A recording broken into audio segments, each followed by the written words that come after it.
Olá, seja bem-vindo ao canal Sem Enigmas, desvendando temas e textos desafiadores da Palavra de Deus. Eu sou Júnior Siqueira e nesse vídeo eu vou falar sobre os pseudepígrafos. Fique até o final.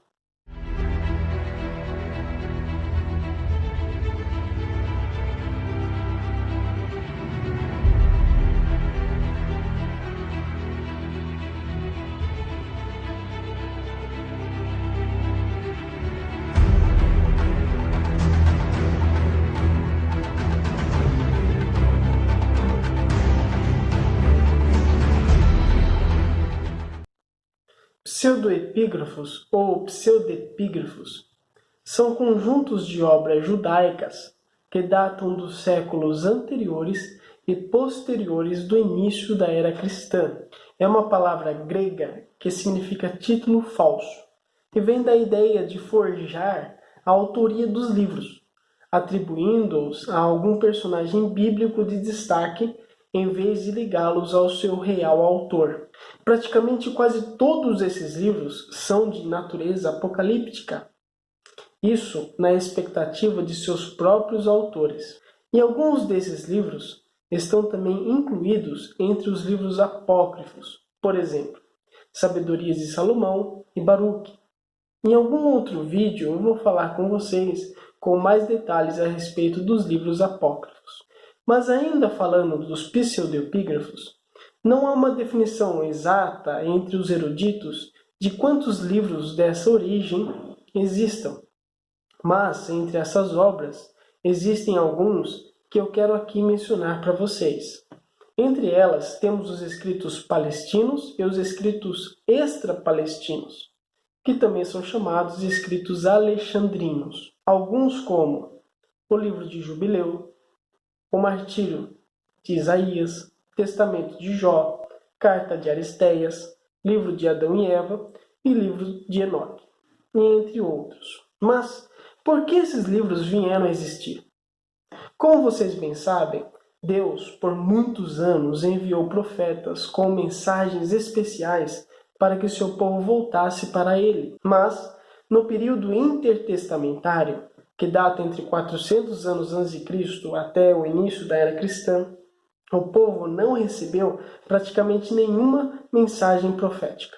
E foi dentro desse período que o povo judeu foi muito oprimido por seus inimigos. Foi um período de grande desesperança para toda a nação. Já como não havia nenhuma orientação inspirada, alguns dentre o povo resolveram escrever mesmo sem a inspiração divina.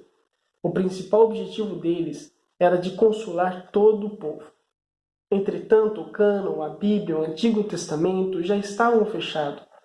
Então, se colocassem os seus nomes como autores dessas obras, não seriam considerados pelo povo e nem sequer notados por alguém. Sendo assim, colocaram como autores desses livros os nomes dos grandes personagens de Israel, tais como Enoque, Moisés, Isaías, Jó, Abraão, entre outros. E então, com o passar do tempo, esses pseudoepígrafos tiveram como resultado grande circulação entre judeus e também posteriormente entre os cristãos. Considerando assim, essas obras foram amplamente aceitas na época. Entretanto, quando Jesus esteve aqui, ele nunca se apoiou em nenhum desses livros para basear seu ministério ou sua missão. Nós lemos assim em Lucas 24, verso 44. E disse-lhes: foi isso que eu lhe falei, enquanto ainda estava com vocês.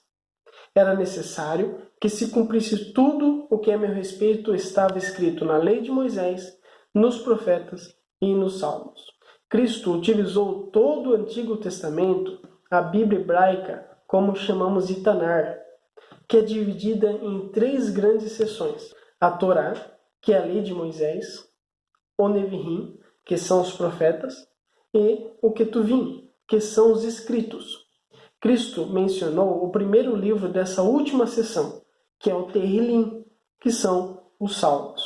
Sendo assim, Jesus se apoiou somente nos 39 livros do Antigo Testamento para basear a sua missão, o seu ministério. E em mais nenhum outro livro ele se baseou, nem nos pseudoepígrafos e nem em livros apócrifos, pois a maioria desses livros já existiam no seu período, no primeiro século.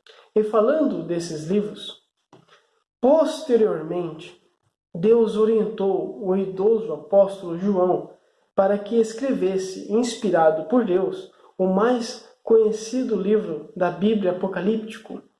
E é interessante que esse tão precioso livro do Novo Testamento, o Apocalipse de João, seguiu o mesmo estilo de natureza apocalíptica dos pseudoepígrafos, que já eram tão conhecidos por todo o povo naquela época. Deus deu um livro com uma linguagem que todo o povo judeu já estava familiarizado. Que Deus o abençoe. Deixe sua curtida, compartilhe com seus amigos e até a próxima.